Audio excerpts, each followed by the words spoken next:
Al inicio de esta serie se trajo a colación la declaración del licenciado Óscar Sandé, donde él expresa que la restricción u orden de no comprar ni vender en día sábado no proviene de la ley, del decálogo en sí, sino que se originó en tiempos del profeta Nehemías, siendo él el originador de tal orden, de paso, influenciado por costumbres babilónicas.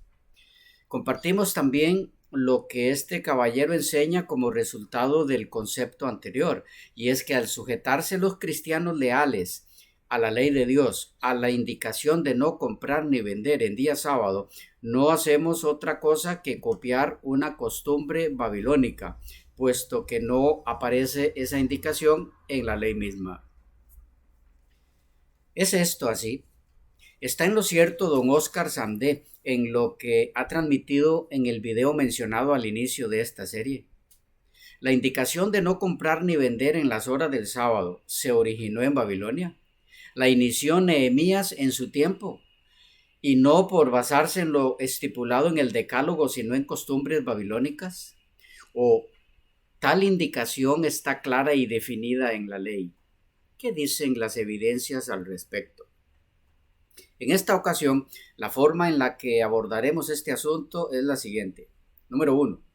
Mirando el significado del término trabajo u obra que se prohíbe en el mandamiento en sí, permitiendo así que conocedores de experiencia de los términos bíblicos en el texto original hebraico nos orienten al respecto. Y 2. Observando cómo reflejan los sentidos de ese término, trabajo u obra, diferentes textos del Antiguo Testamento, respetando todo lo que incluyen. Número 1. Entremos un poco en lo que es el término empleado en el cuarto mandamiento para el trabajo u obra que se prohíbe en el día sábado. El cuarto mandamiento dice textualmente así: recuerda día del sábado para santificarlo. 6 días trabajarás y harás toda tu obra, y día el séptimo descanso para Yahvé tu Dios. No harás ninguna obra tú y tu hijo y tu hija y tu siervo y tu sierva y tu bestia y tu forastero que dentro de tus puertas. Pues 6 días hizo Yahvé los cielos y la tierra, el mar y todo lo que en ellos, y descansó en el día el séptimo. Por eso bendijo Yahvé el día del sábado y lo santificó. Leímos de Antiguo Testamento Interlineal Hebreo Español de Ricardo Cerny, textualmente. Para beneficio de los interesados, adjuntamos el texto hebreo interlineal a fin de que pueda verse el término al que le dedicaremos algo de tiempo, indagando en su significado, a saber, el término o vocablo empleado en el cuarto mandamiento para hacer referencia o definir el tipo de labor o trabajo que el mandamiento prohíbe en día sábado. El término se emplea en el mandamiento 2 veces.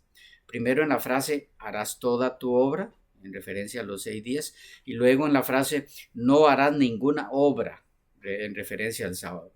La primera frase es indicación de todas las cosas que nos corresponde hacer durante los primeros 6 días. Y la segunda frase es lo que se nos indica que precisamente no debemos hacer en el día sábado. El vocablo hebreo al que estamos haciendo alusión es el vocablo melaka. Melaka es el término hebreo 4399 de los números Strong. Este es el término empleado en la ley para definir el trabajo, la actividad, la obra que se ordena no realizar en el día sábado. Ahora bien, ¿qué actividades están incluidas en este término? ¿Qué obras se definen con ese vocablo hebreo? ¿Puede ayudarnos en algo en lo que respecta a saber cuáles son las actividades u obras prohibidas en sábado, el dar con el significado de este término?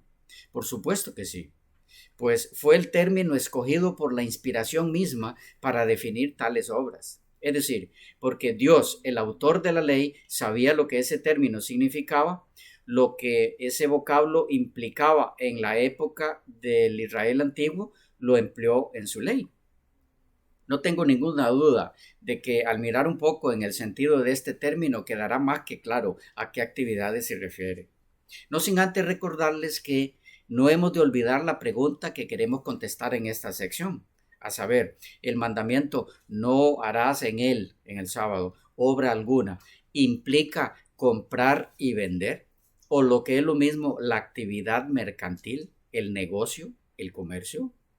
O como dice don Oscar Sandé, ese tipo de actividad no está entre las prohibidas en el mandamiento. Acerquémonos un poco más a esto y lo veremos con más claridad.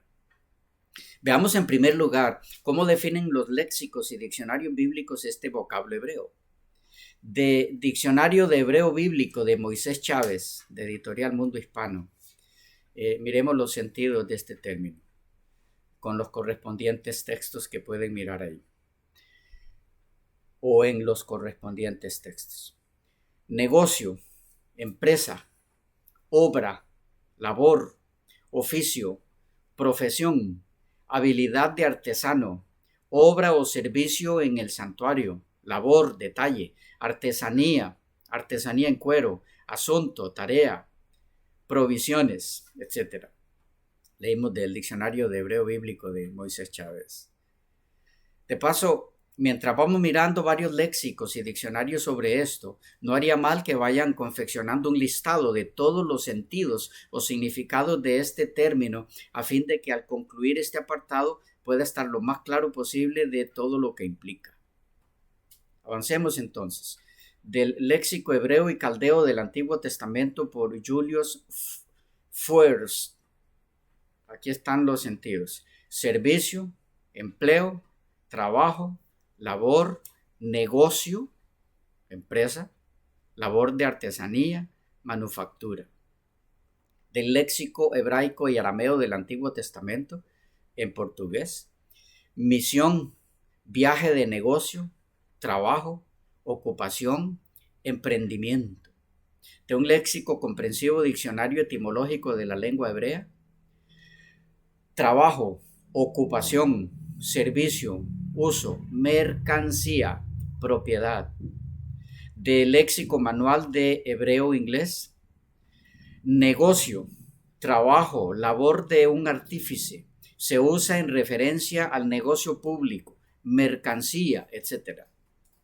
De otro diccionario de hebreo-inglés al Antiguo Testamento o del Antiguo Testamento: negocio, comercio, mano de obra, trabajo, rendimiento, bienes ganados por el trabajo.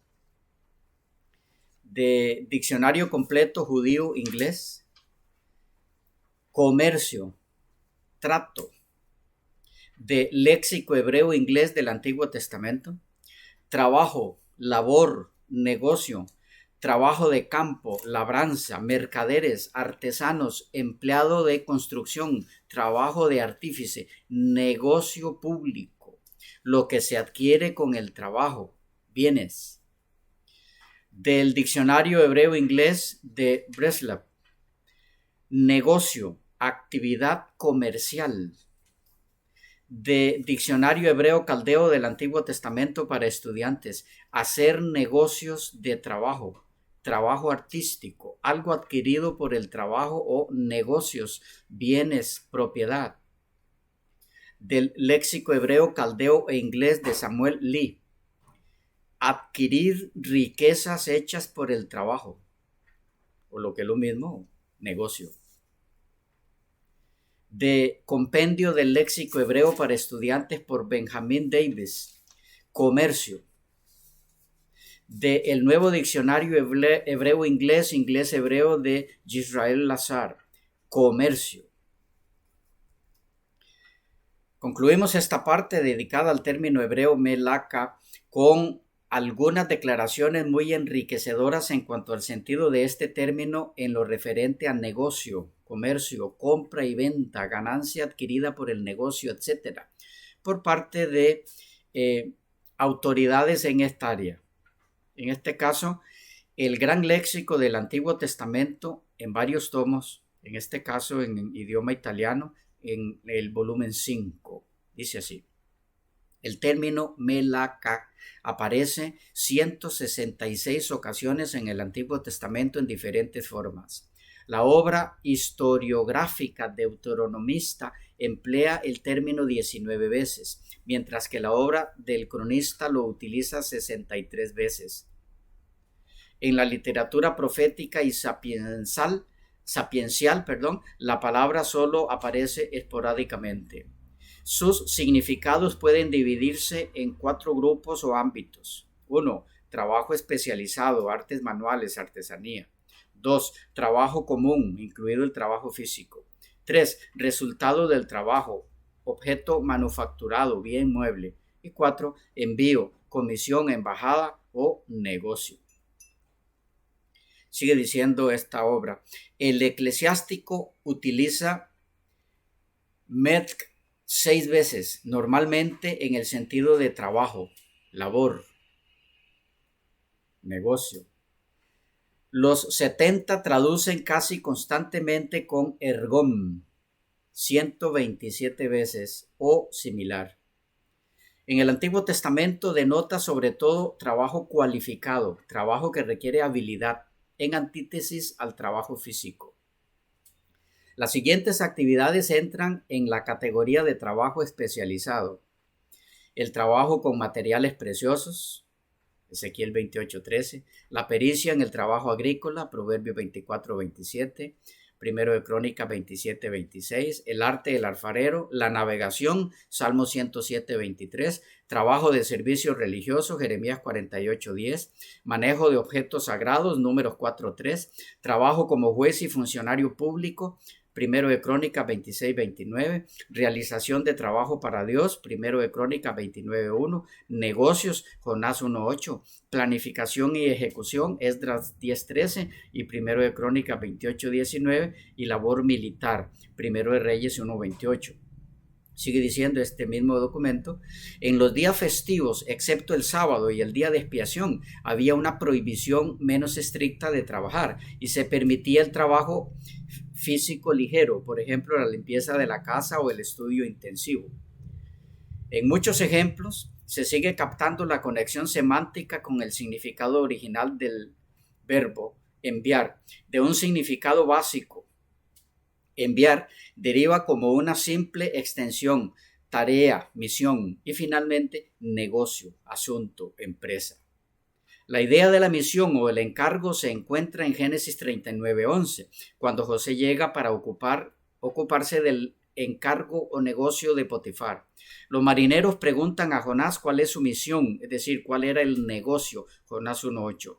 En Proverbios 18:9, el que es negligente en el cumplimiento de sus deberes o negocios es llamado el hermano del destructor. Según Proverbios 22:29, alguien puede ser hábil en su negocio, y el Salmo 107:23 habla de los que ejercen el comercio en los mares, quizá en el sentido de que comercian con países extranjeros. Aún continuando con el documento mencionado, dice: Melaka abarca por tanto todo el espectro semántico, desde el trabajo en general hasta diversas actividades específicas, arte manual, objetos manufacturados, negocios, tareas, etc. Sin embargo, es llamativo que en el Antiguo Testamento el término nunca se emplea específicamente para el trabajo físico, sino que describe el melka, trabajo, incluyendo ciertamente el aspecto del trabajo físico, pero solo en la época rabínica se utiliza el término en este sentido preciso. Este desarrollo semántico se deriva naturalmente de la etimología de melka, ya que la raíz enviar y sus derivados nominales suelen expresar un trabajo no físico. De allí que simples expresiones semánticas, encargo o asunto, conducen luego por abstracción a trabajo por encargo, trabajo especializado, proyecto, plan. En los escritos de Qumran, melka significa sobre todo trabajo en general. En las disposiciones de la comunidad de bienes significa trabajo. A este respecto, parece que su significado se desarrolla también en el sentido de ingreso por el trabajo realizado. Ahí pueden mirar ustedes en lo que tienen en la pantalla las correspondientes citas del Qumran, de los documentos de Qumran. Melaka entonces es negocio, principal ocupación de la vida de una persona, un servicio. Puede mirar el documento que así lo indica. Lo mismo sucede en el hebreo clásico, como puede verse del diccionario del hebreo clásico, volumen 5, que lo define como trabajo, tarea, actos, comercio, negocio. Volviendo al hebreo bíblico, del léxico hebreo y arameo del Antiguo Testamento, miramos que el término se define como misión comercial, viaje de negocio, trabajo manual.